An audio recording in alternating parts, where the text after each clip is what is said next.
Emos.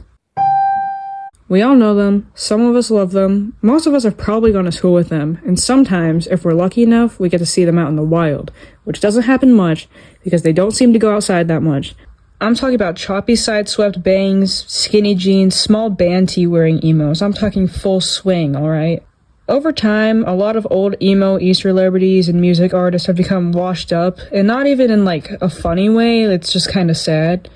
Ronnie Radke keeps getting arrested. I don't know how many times it's been now, but I think one is enough. And he also looks kind of scary now, but if I'm being completely fair right now, if I looked the same as I did 16 years ago, I'd be pretty upset too, because I looked like this. A lot of older emo icons have been caught doing some really weird stuff, and I don't know if that's like a thing to get into. That's a whole other can of worms, but if you know, you know. I think the term emo has kind of been watered down because it feels like anyone who even looks slightly out of the ordinary gets called emo, even if they're not at all. I know I'm probably not that qualified to speak on this because I wasn't even born yet or really old enough to have seen the original emo uprising in real time, but that doesn't mean I'm a stranger to these things. There's a lot of emo kids at my school that I don't really interact with that much, but when I do, I kind of pee my pants a little bit because they're scary, a lot of them. Most of them are pretty nice, but if I'm being real right now, I don't feel that safe around them.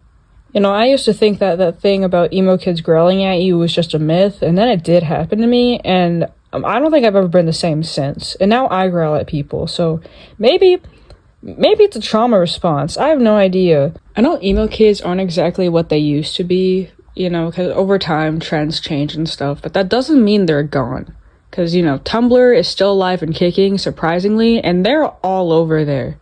Y'all ever heard of, like, Wolfie Blackheart, that kid that allegedly killed a dog for some kind of weird theory and ritual? I have no idea what that was about, but it was a whole thing. It was a mess, and if you knew about it, you knew about it. Well, if there's one thing that I think a lot of people can agree on, is that emo kids have really good taste in music.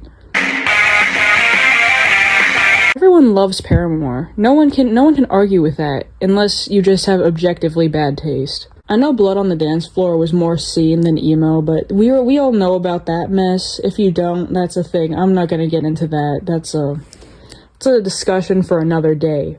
Emo bands are still alive and kicking to this day, though, like Pierce the Veil, you know, Paramore, apparently they're still doing shows and stuff. I don't know, they're still up and about. There's this whole stereotype about old people hating emo kids, but at least from my observation, they don't really seem to care. Like, I think they're just too old and out of it to even, like, pay any mind. And emo's still around, but it's not really the same as it used to be. I'm gonna be using this as a visual example of the progression of emo over time. Another thing that I wanted to mention is that Panic at the Disco really fell off after Ryan Ross left. Ryan Ross's vocals were so much better than Brendan Urie's. As much as I don't like Ronnie Radke, if I'm being honest right now, Escape the Fate and Falling in Reverse, they have some absolute bangers, alright? I used to get called emo a lot. I still do sometimes. I'm not fully into it, but I really wish I could be, and nothing's stopping me, so if I come to school with an awful haircut one day, don't be surprised. I have gone to school with an awful haircut before, actually. If you knew me in middle school, no you didn't. Pretend you never saw the Lord Farquaad cut. I have a Pierce the Veil in the corner, and if you can see it, I blocked out Mike, cause he's weird. It didn't occur to me until after I finished recording this. I sound really angry when I talk, and I'm not trying to be violent. I just sound like that. I'm not entirely sure what the point of this video was. I kind of just wanted to crack a few jokes about emo kids, but I really couldn't think of any. So this is just kind of a string of my consciousness. So I hope you enjoyed. Thanks for watching.